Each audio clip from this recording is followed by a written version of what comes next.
O livro espírita, entretanto, emancipa a alma nos fundamentos da vida. Emmanuel.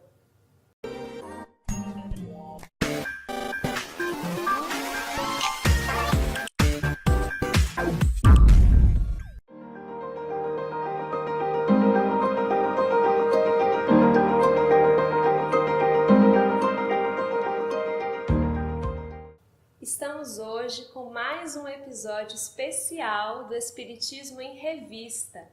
E hoje é, na verdade, o último episódio da nossa primeira temporada, que é sobre a Revista Espírita de 1858. Depois a gente vai dar uma breve paradinha, um breve intervalo e vai retornar com uma segunda temporada com a Revista Espírita de 1859.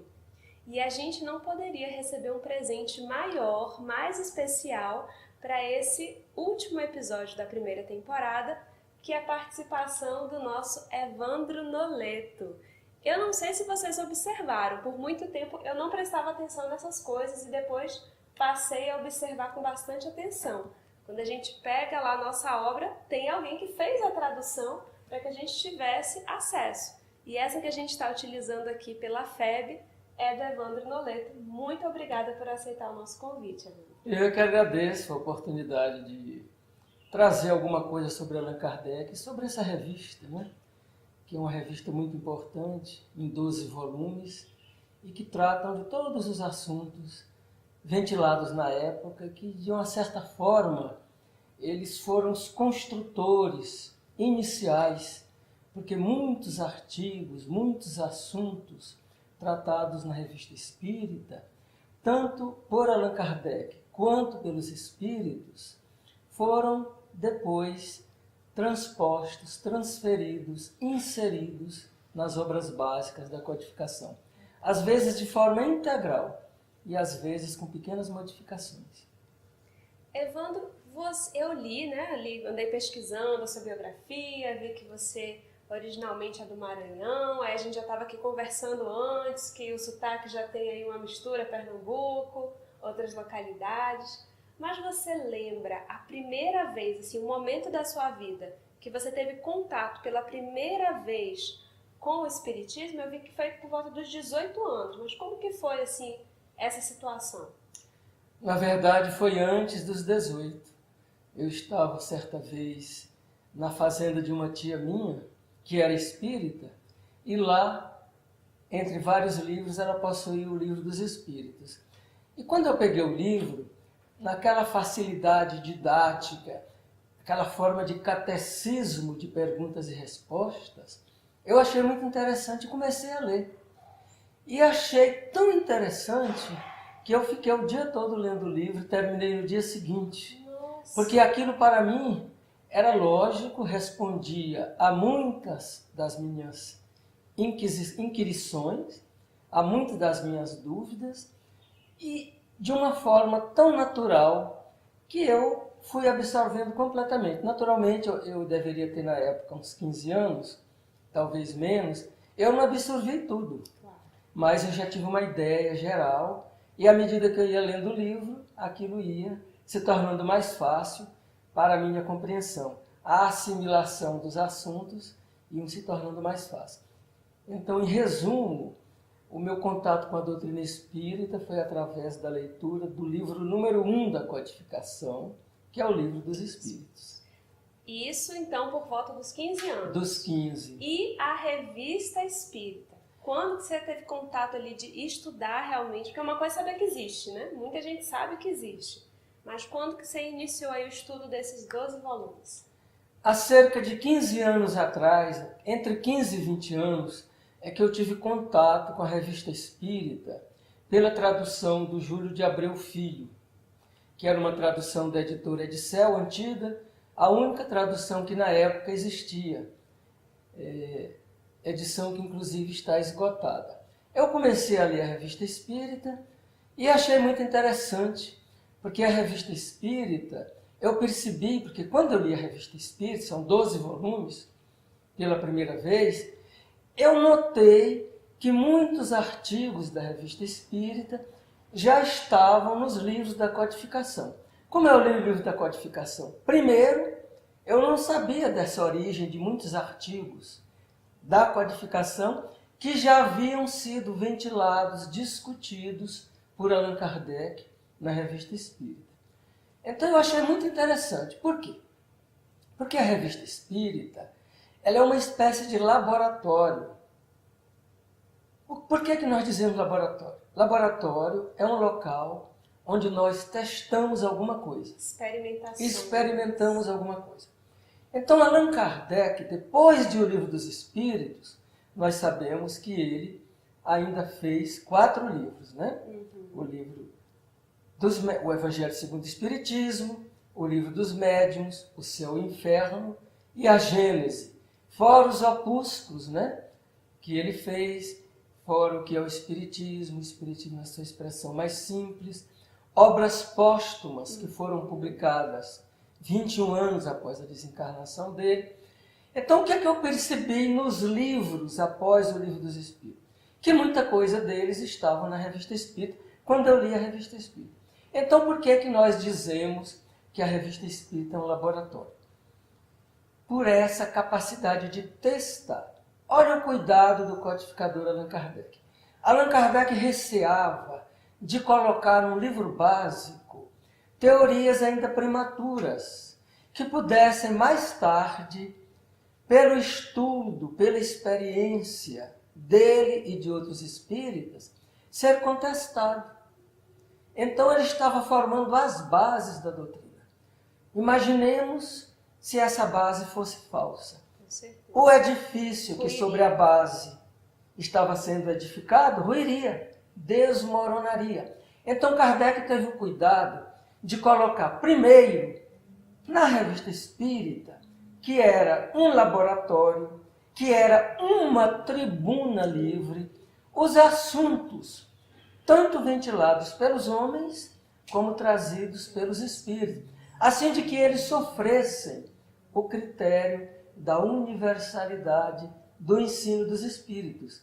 Considerando, então, a importância que teve para você nesse sentido, eu percebo ainda, inclusive, muitas pessoas, após assistirem o episódio, vêm conversar com a gente, mandam mensagem, falam assim, nossa, eu já tenho X anos na doutrina espírita, X anos de estudo, até conduzindo estudos, e eu nunca estudei, eu não percebia que era importante, eu não encontro grupos de estudo na casa espírita voltados para isso. Que mensagem você pode dizer para a gente assim, sobre essa importância para os espíritas, para o movimento espírita, sobre esse estudo, porque muitas vezes fica ali, às vezes a pessoa até adquire as obras, mas fica ali só enfeitando a prateleira e acha que não, é só para um dia consultar. O que você diz para a gente sobre isso? Eu considero a Revista Espírita como porta-voz da doutrina nascente, como órgão de coordenação do movimento espírita que naquela época estava nascendo. Eu sempre comparo. A Revista Reformador, da Federação Espírita Brasileira, representa para nós, da FEB, esse veículo de comunicação, de contato com o órgão central, que é a FEB, com todos os centros espíritas e federações espíritas do Brasil. É através do Reformador que nós colocamos as nossas ideias, que nós publicamos artigos doutrinários, que nós recebemos artigos, comentários e dúvidas dos nossos amigos dos estados acerca da doutrina espírita e do movimento espírita.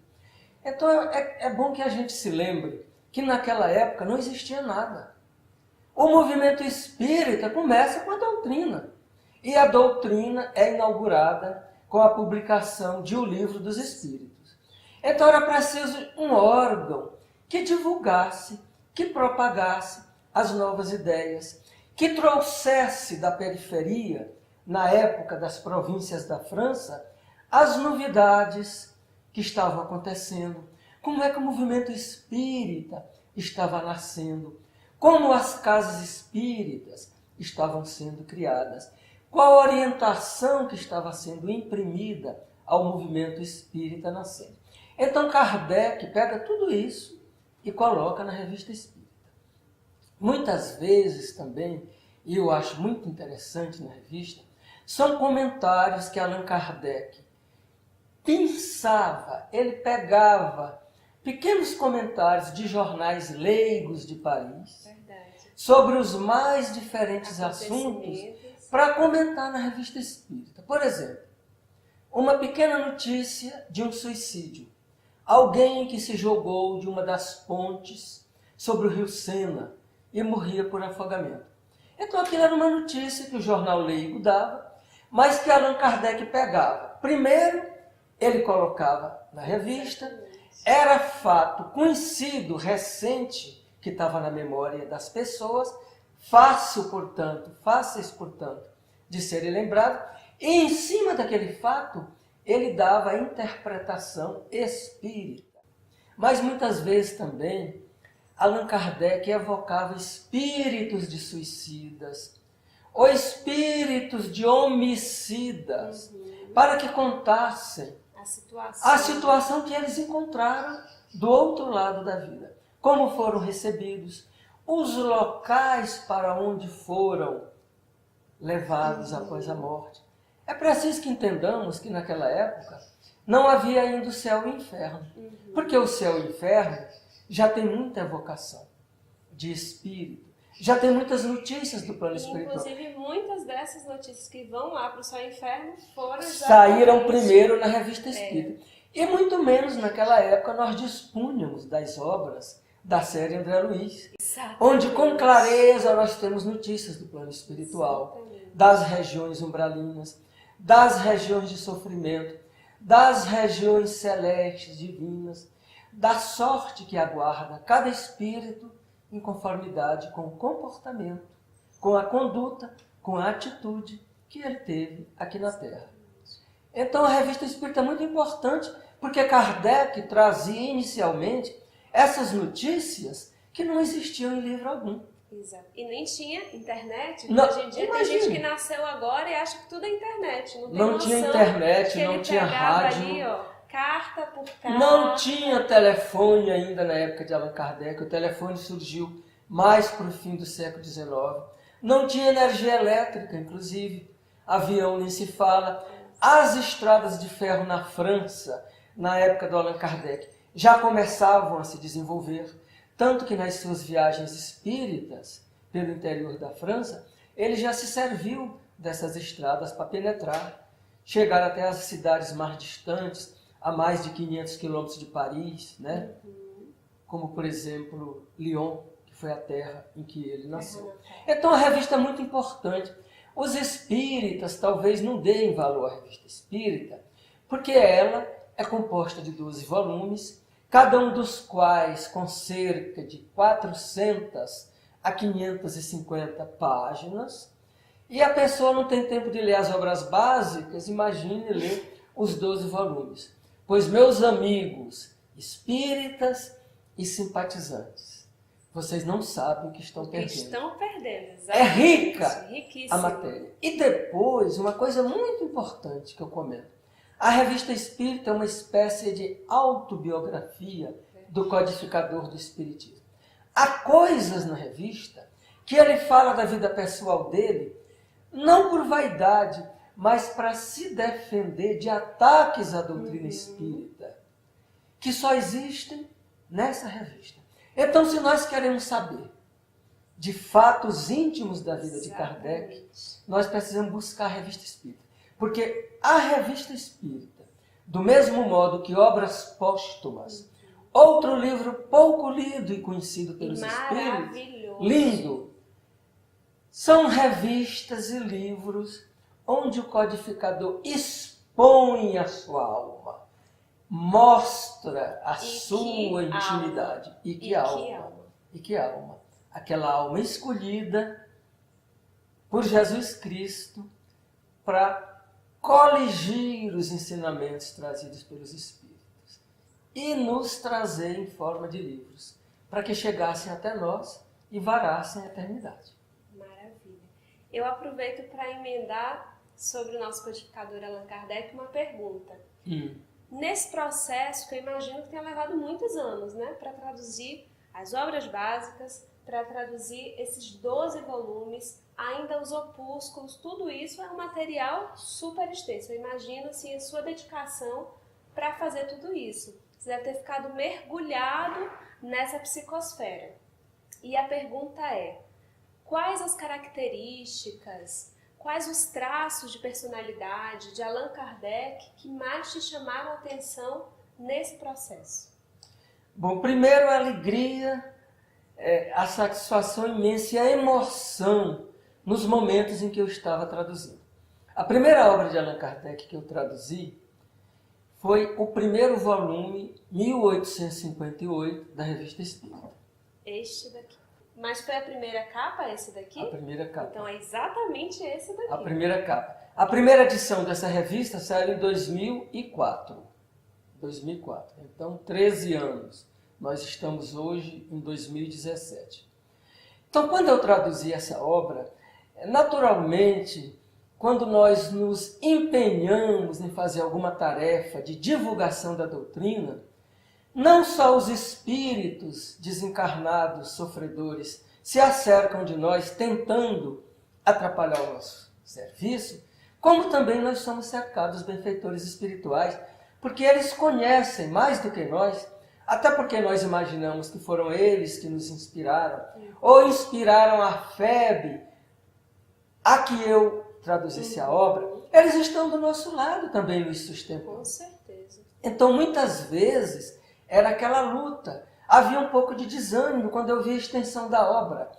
A primeira página do primeiro capítulo desse volume de 1858, eu demorei praticamente 3 dias para traduzir.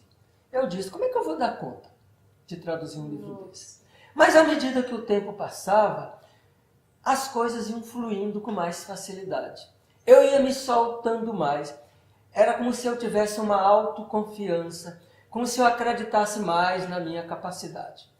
Eu pensei, eu vou traduzir, eu vou revisar quantas vezes forem necessárias, vou cotejar novamente, vou comparar, e vou chegar a um ponto final, que foi o ponto em que ele foi levado para ser editado, né? Então, a emoção foi muito grande. O que é que a gente observa desde o início? Isso eu não observei na Revista Espírita, porque quando eu li a Revista Espírita, eu já havia lido as obras básicas da codificação 20 anos antes, a começar pelo Livro dos Espíritos. O que é que nós percebemos quando lemos as obras de Allan Kardec? Primeiro, a clareza, a concisão, a elegância e a urbanidade de que Allan Kardec se utiliza para escrever tudo aquilo que contém os seus livros. Ele é claríssimo. Allan Kardec escreve de tal forma que ninguém pode ter interpretação divergente acerca de uma frase que ele escreva, que seja da autoria dele. Inclusive, ele fala isso em Obras Póstumas. Quando eu escrevi na codificação, eu tentei fazer tudo de forma tão clara que qualquer pessoa lendo não pudesse ter uma interpretação divergente, a fim de preservar a unidade da doutrina, para que os pontos doutrinários não se fragmentassem, para que em cima de uma frase, pessoas diferentes criassem sistemas diferentes acerca de um mesmo ponto, como fizeram com Jesus, como as religiões tradicionais fizeram com o Evangelho de Jesus. Porque o Cristo, naquela época, não podia utilizar da clareza, nem da concisão utilizados por Allan Kardec. Precisava de símbolos. Ele tinha que utilizar símbolos, metáforas, alegorias, porque muita coisa não seria compreendida naquela época. Porque a humanidade de então não estava preparada para entender tudo. Mas ele, ao mesmo tempo, tinha que deixar um germe, alguma coisa, para que mais tarde nós desenvolvêssemos o seu pensamento. E a doutrina espírita é justamente a chave que vem abrir o Evangelho, que vem tornar fácil os ensinamentos que Jesus, no seu tempo, não nos pôde trazer de forma tão clara. Então, o que mais nos admira em Allan Kardec é a sua honestidade também, a sua inteireza, a sua grandeza espiritual, que atesta o espírito elevado que foi encarregado por Jesus para essa missão. Nós sabemos que as grandes missões só são encarregadas a grandes homens capazes de levá-la a cabo. O próprio Allan Kardec fala no Evangelho: não se confia o comando de um exército a um soldado, senão a um hábil general capaz de o comandar. Como é que a doutrina espírita, que é o consolador prometido por Jesus, seria entregue a alguém incapaz de levar essa tarefa a bom termo? Com certeza. Então, a cada missão o seu missionário. Maravilhoso, não tenho palavras para te agradecer por esse momento, por esse registro, pela oportunidade de conversarmos com o tradutor exatamente da edição que a gente está utilizando. Muito obrigada, Evandro. Eu que agradeço aos ouvintes e mais uma vez rogo-lhes que tenham um pouquinho de paciência. Adquiram os 12 volumes da Revista Espírita. Um a um, para não sair não gastar um pouco mais, não ter susto. Vão lendo bem devagarzinho. Vocês vão se apaixonar pela Revista Espírita de Allan Kardec, que em janeiro do próximo ano vai completar 160 anos de publicação do primeiro volume. Muito obrigado a vocês. Muito obrigada e até o próximo episódio, que já vai ser a segunda temporada, 1859. Aguardem!